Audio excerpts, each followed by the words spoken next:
once you've put your username and password, you log in, and then you can even update and put your picture there. So already it shows just a couple of boxes here. Just want to close that, and then it shows you how much money you owe, if you will be owing anything. But knowing all of you will be good students, you won't be owing anything. That balance will always be 0 0. And then it will show you upcoming classes, if there are any upcoming tests. You see that there's a test on the 10th. Then exams, there you can see that there are 2 exams for mathematics and 3 on this particular day's assignments, and so forth. If there's a notice, you will be able to see that notice there as well. There is also a calendar showing exactly how the timetable goes then. And then under my admin, this is where you can be able to go in and check your student account, how much money you owe, and if you want to pay, you can click on there, and then you can pay online using your credit card details or your check account details. And then you can also go there under my admin, under academic record. You'll be able to see your academic record. Currently there are no examination results, but if you look here, you can see that there are a couple of test results there. You've been busy, so then you see your results there. And then if you scroll down, you can see your assignments results as well. This particular student is very good. He has got 78 on his assignment. And then again under admin, you can see your attendance reports, so forth. The important thing is when you go to your models, let's just select engineering N3, and then you can see your study material. If you click under study material there, this is what your lecture will have uploaded. If you click on that download file, it downloads. I'm on my browser here. It's either I can go there and click and open that file, or I can go under your downloads folder, and then you will be able to see that study material. Similarly, you can watch videos. If I click there on watch this video, this algebra video, then it plays on YouTube. You can watch that particular video. And then you can also download a podcast if you click there on download. And then again under my models, if you go there, you can submit, you can view assignments. And something is going on. Oh, sorry, I'm still watching that video online. Oh, sorry. Okay, and then you can chat with other students under the chat forum. And then you choose a topic, and then see, this is what other student has been saying. If you want to reply, you can respond and type something. Then you can ask your lecturer, you can ask fellow students, and that's it. And then if you go there again, you can see your timetable, you can see your lecturer details, you can see when online classes are coming up, and so forth. So basically this is it in short. Thank you, Mr. Sitolo. You can take it from here.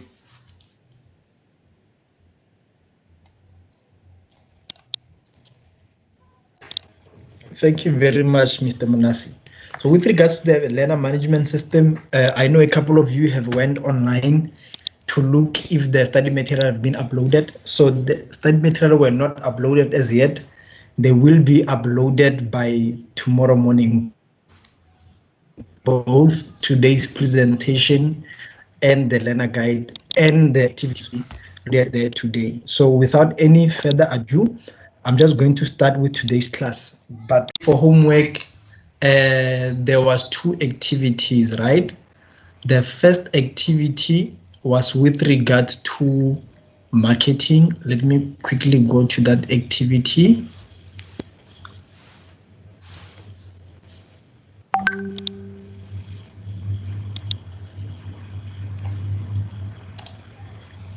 Yes, activity 2. Select the product you want to introduce to the market.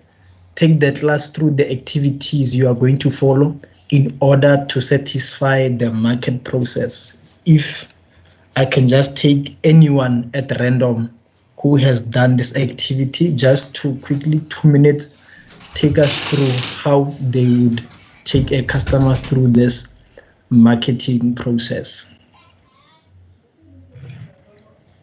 Anyone?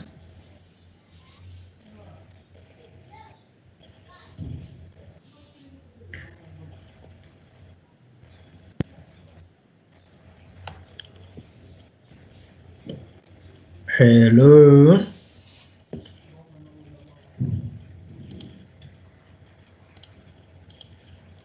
Give me my key.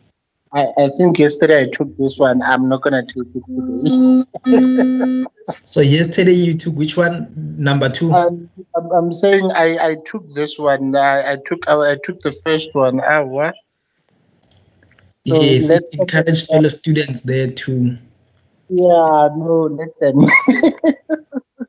Anyone else? Or maybe let's go to activity number 3.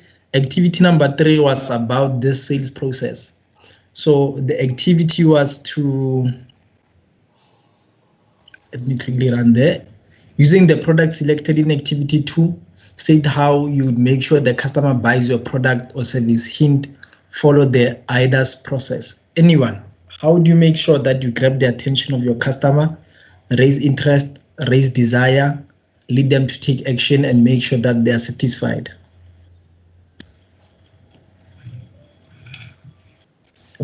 Anyone? I promise there's a prize. If you answer this, I'll give you a prize. Anyone?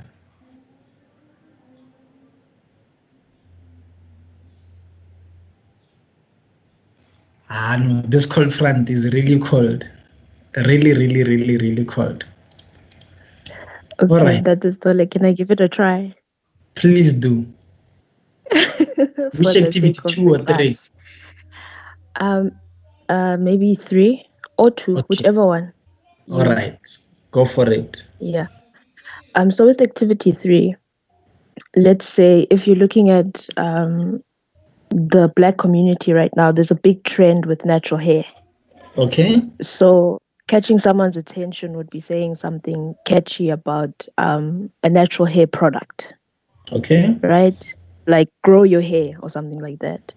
All right. And then the interest would be right now, people are interested in things like shea butter, coconut oil, things that are very catchy within that community.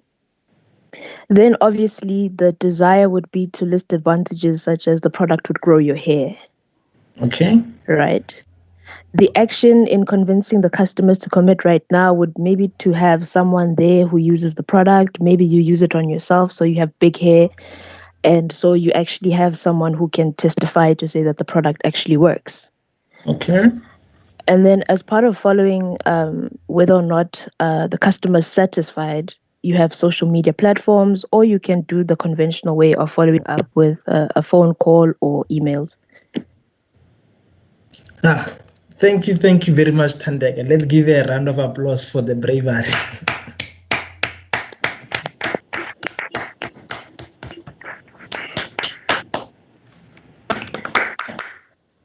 All right. At least that gave us a good warm-up. Let's start with today's class. So today we are on the last chapter, apply basic skills of customer service.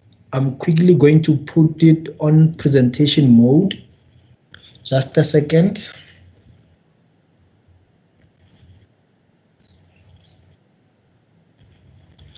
All right.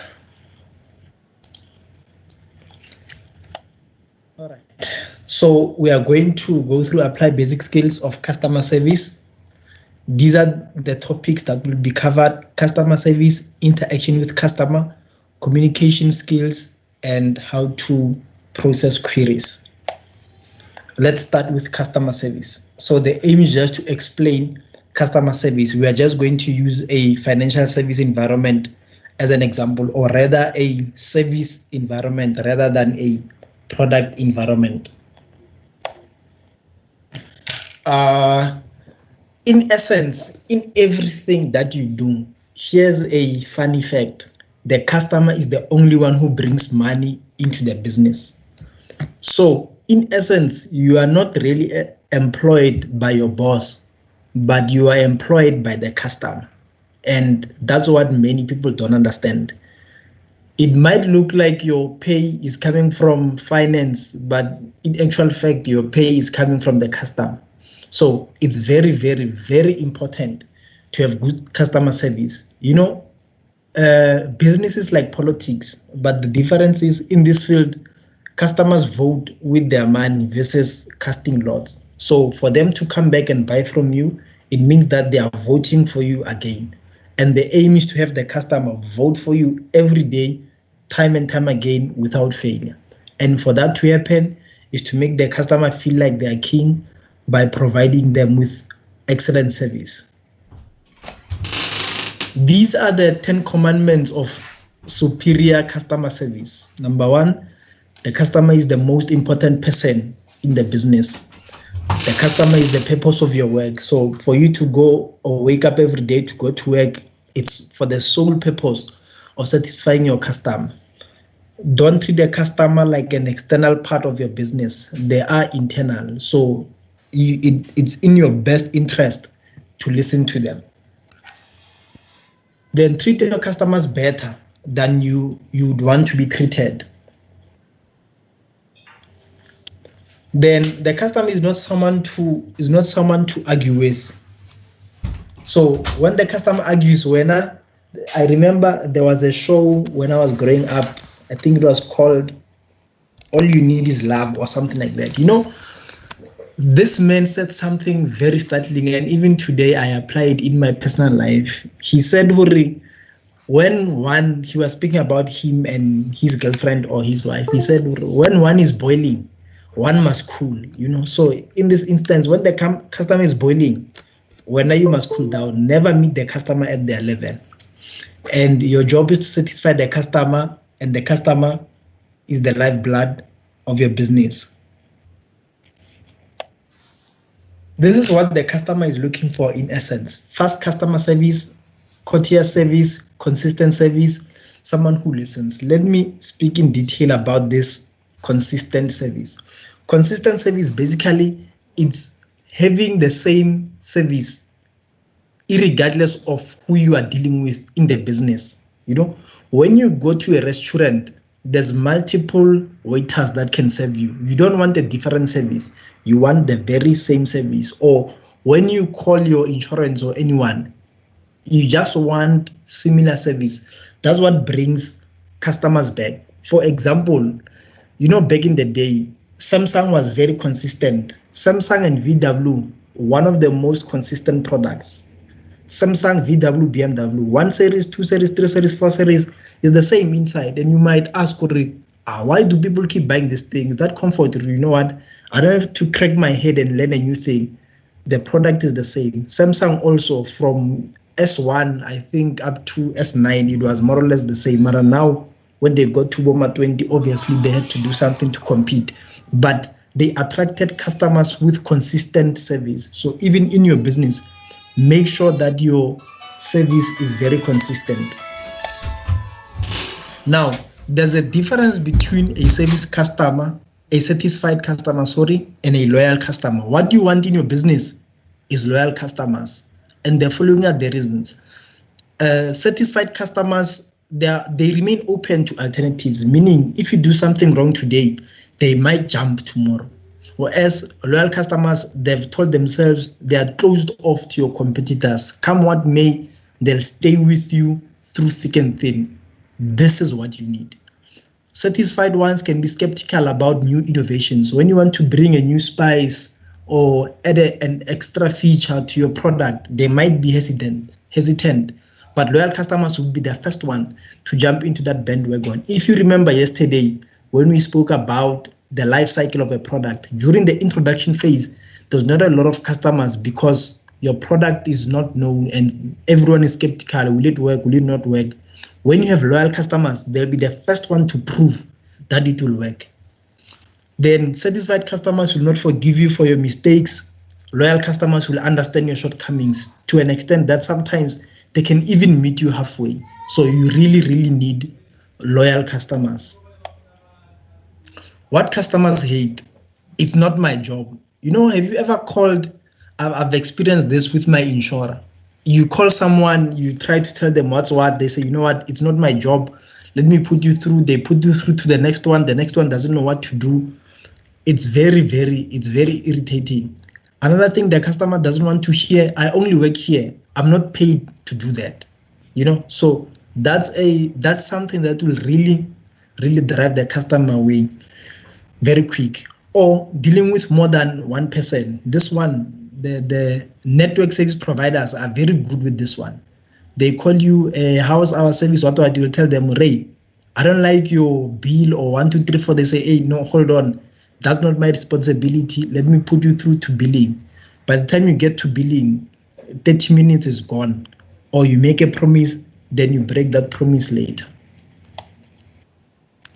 Now, when you are servicing customers, there are some terms that you don't use, because when they come through, you might be using them with good intentions, but by the time they land into the customer's ear, they might not be favorable. I can't. That's ridiculous. That's impossible. Nah, forget it. You should not do that. It's not my job. Like a classical example here on this comic, you are trying to ask a waiter something. A waiter is passing, you are trying to ask them something, and they say, sorry, this is not my table. But your question is not even related to their service. You just want to know, oh, what time is it? How's the weather outside? What time are you closing? They tell you, it's not my table. That's not a good customer service. So avoid these mistakes as much as you can. Now, rules in handling difficult customers. Number one, you've heard this 1,000 times. The customer is always right. The customer is always right. So it's true, even if when the customer is angry, difficult, is not really right, and the customer is shouting at you. Number two, it's not what you think, but what the customer wants. So as best as possible, you must hear the customer out. Don't shut the customer when they're trying to relay a message to you, because guess what? Tomorrow they'll not vote for you. They'll simply vote for your competitor. Now, these are some of the things that you can employ just to calm down difficult customers. Let them voice out everything they want to voice out. So sometimes when you are angry at someone and you want to tell them off, and they start by saying, sorry, I acknowledge my fault, I will not do that. They just finish you. They just take out all the wood that you needed to flame your anger.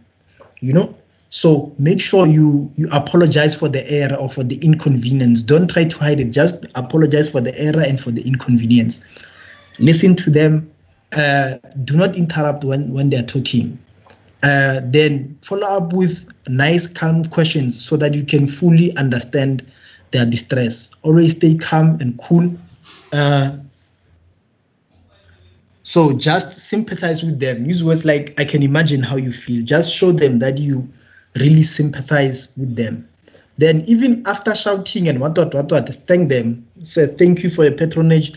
Thank you for pointing out that mistake. We will try not to do it again. So just show them that you are not angry, because whatever you are saying might build up your business. And guess what? Most loyal customers at first, maybe they were angry customers and you treated them very well, and you just quickly turn them into loyal customers. So as best as you can, learn these strategies, try and apply them on your day-to-day business.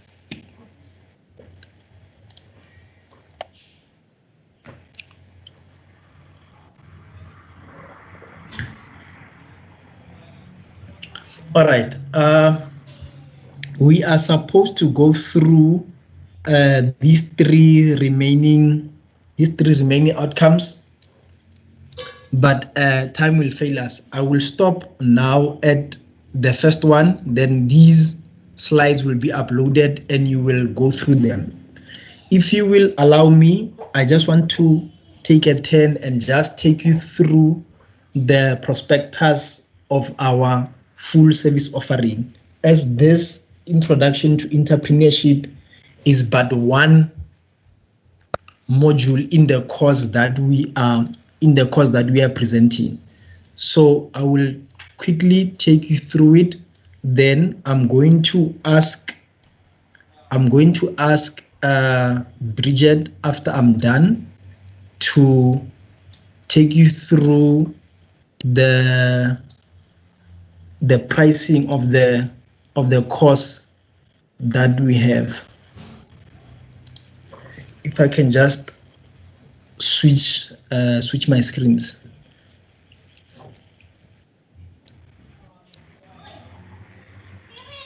All right, can everyone see my screen? Yes, we can. Yes. All right, let me just try and put it on presentation mode.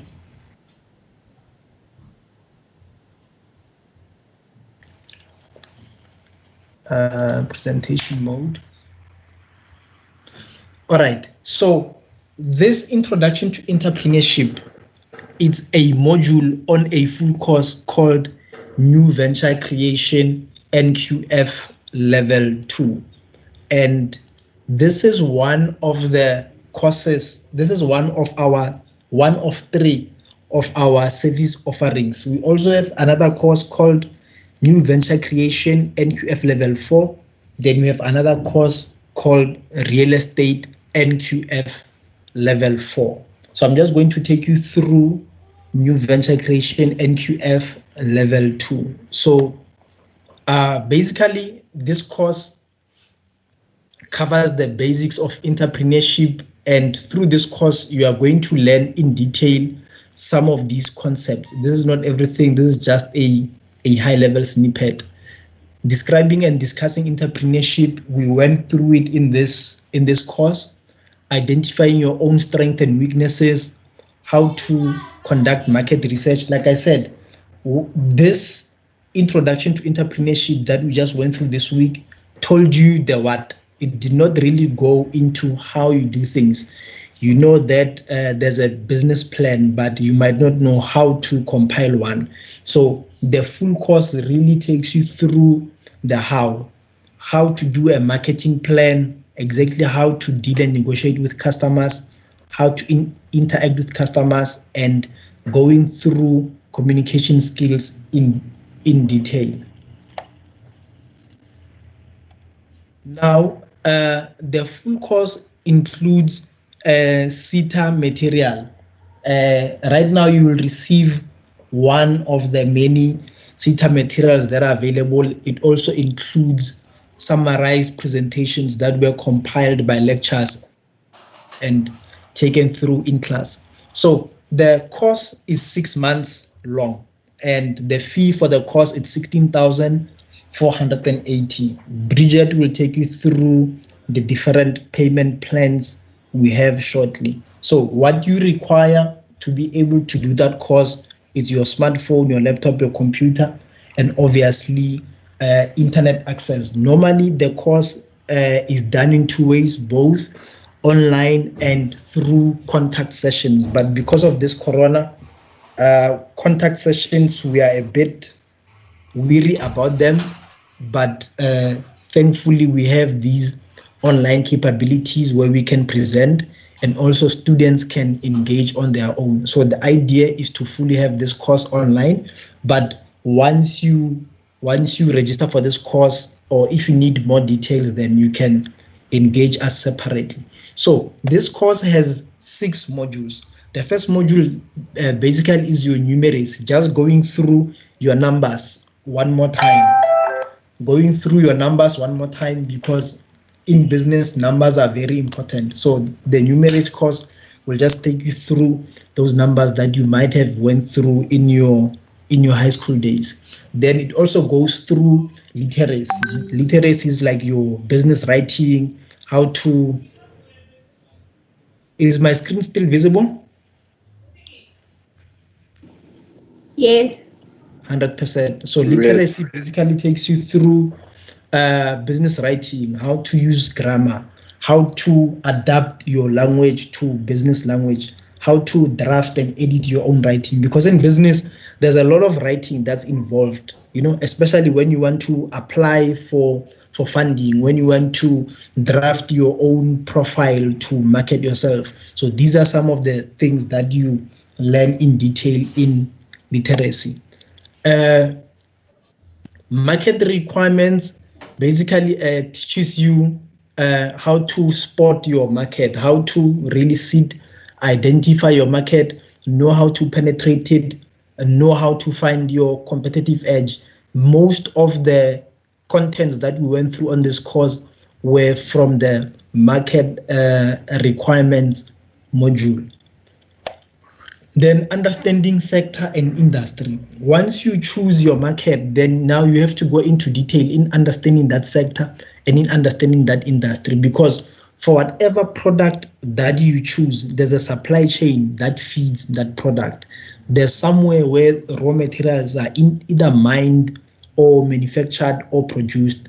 Then there's a place where finally that product that you are trying to sell is consumed. So this will teach you the different gateways on your value chain, on how you can enter on those different gateways, or how you can grow yourself as an entrepreneur by tapping into that value chain in its entirety. Let's say, for example, you'll go into the taxi industry by providing transport for students.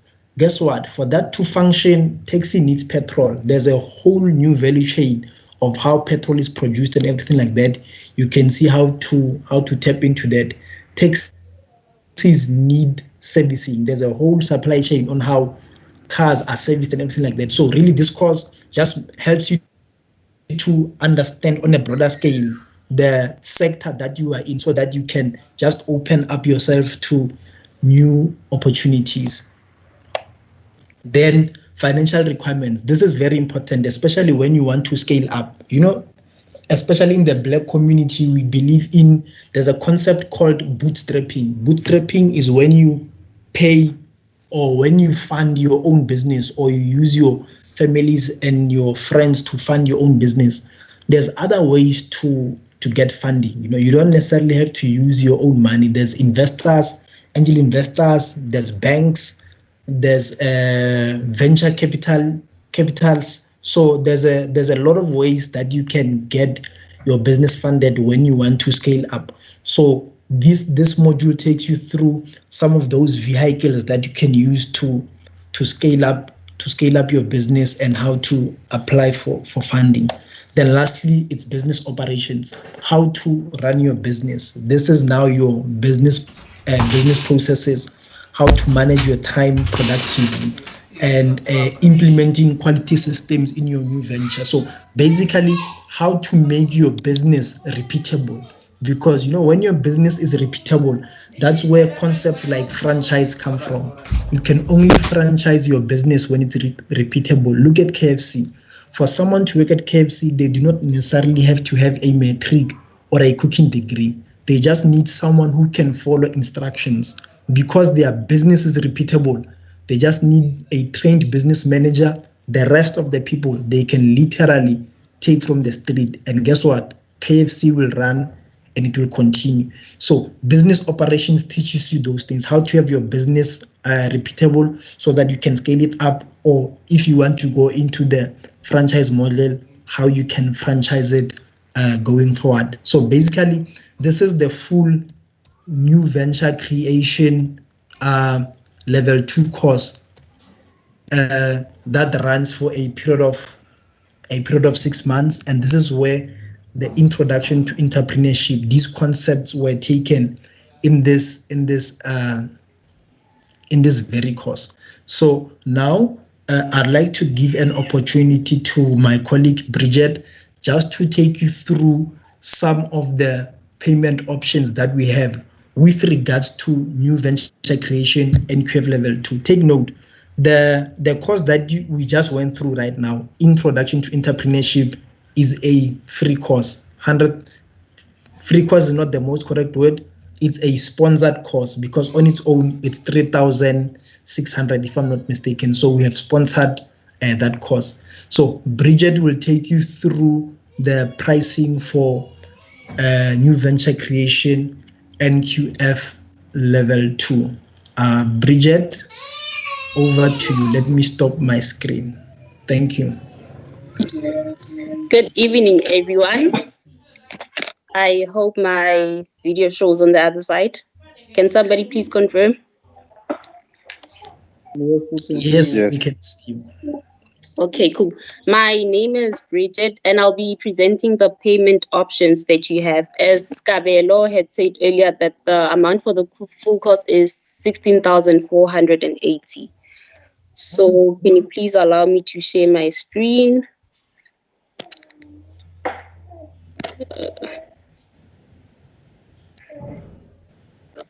Okay.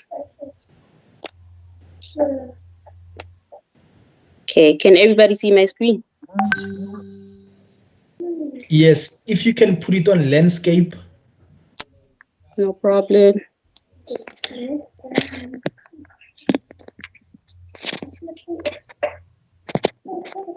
Can you see it properly now? Yes. Okay, cool.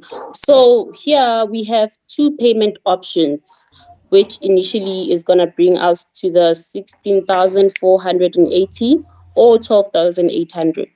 So the first payment option would be to pay you get 3,600 discount if you pay before the first class, which is the 31st of July. The first class is going to be on the 1st of August, and one in five people will get 6 months mentorship with Dendi. So it's not the first 5 people, it's one in the first 5 people. That will initially bring you down to 12,800 rands. And then payment option number 2 would be to pay a 30% deposit before the first class, which is the 31st of July 2020. And that will be 4,920. Then after, you'll be paying 1,913.33 installments in 6 months. The duration of the course is 6 months, so the installments will be broken down into the 6 months, which will initially bring you down to the 16,480 for the full course. If you have any questions, you can give me a call, send me an email, I'm on WhatsApp, message, anything. Thank you. All right. What I forgot to mention is that this course is CETA accredited. If you see, there's on the screen there's something with 2 hands written services CETA. So this course is CETA accredited. All right. You can stop sharing your screen, ma'am. Thank you. So this prospectus will also be given to you. All right. So with regards now to the attendance certification, we are going to have a graduation day. So if you may please save this date, but you are going to receive formal invites and you will be reminded via SMS on the day of the graduation. So the invites will follow very soon. Then on the day of graduation, you will receive SMS as a reminder. So the date for your graduation is on the 30th. Let me just quickly open my calendar. The 30th of July. It will be a Thursday. Let's say that date is tentative. So just expect an email from us with the exact date. But for now, the 30th of July will be your graduation day. And hopefully then all of us will put on nice, beautiful suits and will let go of these hoodies. But the graduation, take note, it will be online. So hopefully then all of us will have nice suits like the picture, Mr. Monasi there, and we will go through that formal procession and everything like that.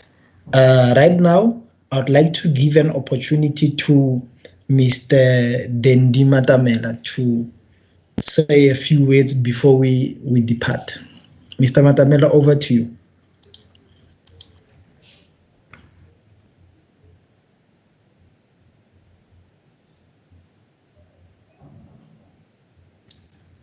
Dendi?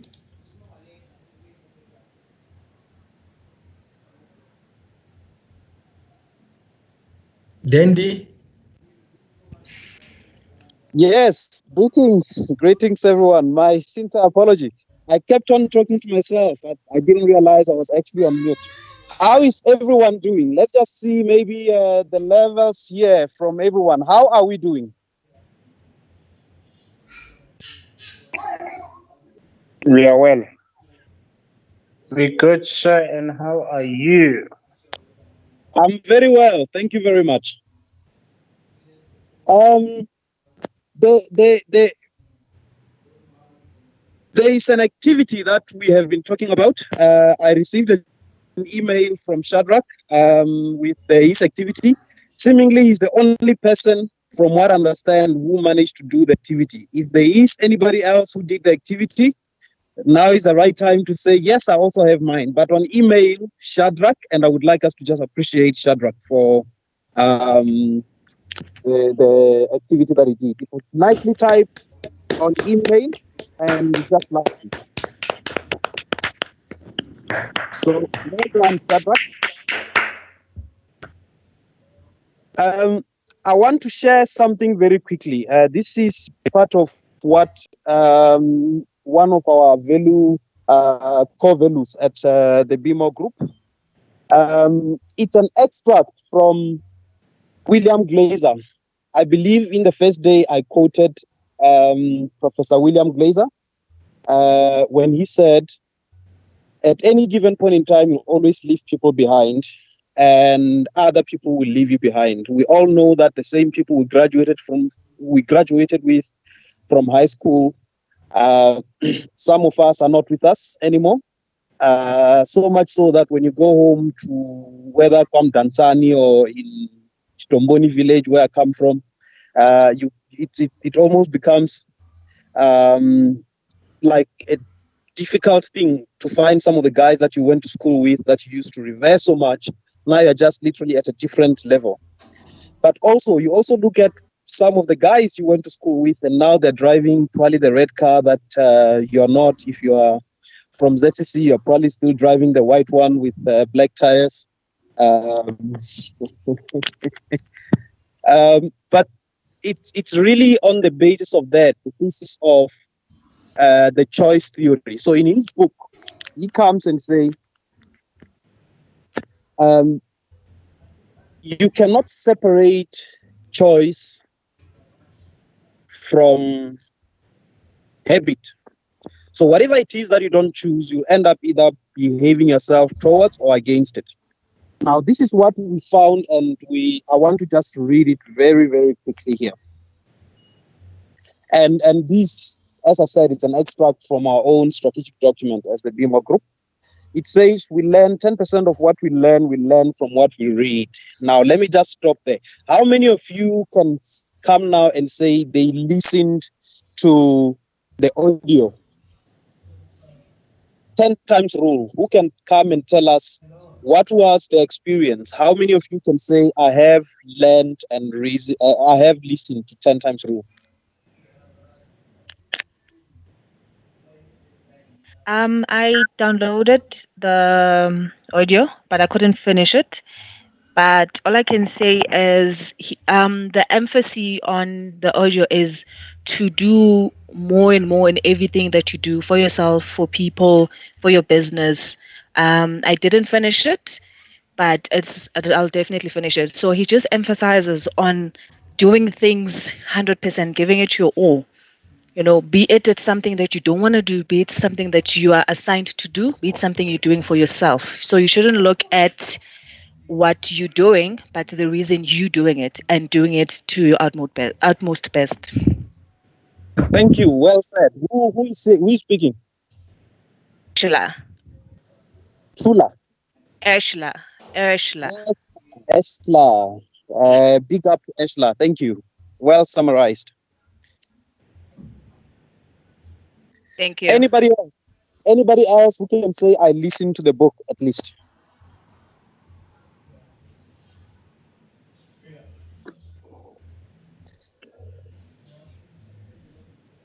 Mr. Matamela Shadrach or Kirimbawa.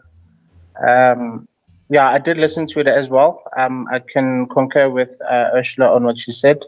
It's an emphasis basically on what you do, your behavior, your mental capacity, your everyday life. It basically teaches you or directs you to be a better person than what you think you are, because you need to push yourself a little bit harder than you would normally do. So everything that Ashla has said, yeah, on the spot.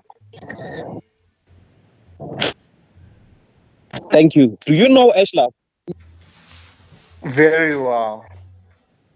Ah, so I see. Okay. I just wanted to find out whether you're not just riding on the fact that maybe someone else, but be that as it may, you read or you listen to the book. But this William Glazer come and say, he says 10% of what we learn, of all the things that we learn, 10% is from what we read. So whatever reading we have been doing, only about 10%. 20% from what we hear. Much of these things here was audio and all of that. And 30% from what we see. The fact that there were slides that have also been made available to yourself, you'll find that you actually learn 30%. But look at this one here. It says 50% of what we learn it from what we see and hear. Now, even more so, 70% from what we discuss. 95% is from what we teach to others. Right now, it might look like Mr. Strole was teaching us, but according to Professor William Glazer, he's saying that actually the person who learns the more is our teachers. Be that as it may, ladies and gentlemen, I think I wanted to just mention this to say that all the things that you have learned today can only be the foundation, can only be the few things that would determine how you continue today. What I know is some would choose to come forth and journey with us, and some will choose to be neutral. There will be those who will say, listen, we'll see this another time. But the saddest thing is those who would be, who would probably just remain neutral. And at best, those are also the choices we make. Now, what William Glazer says is, whatever it is that we don't choose. So in other words, if right now one doesn't make that choice and say, listen, this is what I want to do. I'm setting out to become an entrepreneur. I don't know how it's going to go for me, but I'm hoping that with all the basic fundamentals that I've learned, I'm hoping to grow that and until I get to a point where I can start associating with similar like-minded people, entrepreneurs, and all of that, and grow my business. Until someone does or make that kind of choice, chances are that you either gonna just behave yourself against it or towards it. So I want to commend that. Go out there and make that choice, and I look forward to seeing you on the other side. But before I could choose, we strategically, before I could close, we strategically agreed as the organizers. We are not necessarily professors. We are entrepreneurs, all of us. We are entrepreneurs with our own different businesses and all of that. And the best thing that we could do was to say, if I was an entrepreneur on the other hand, how would I want to learn these things? And we have put together this program just for the entrepreneurs.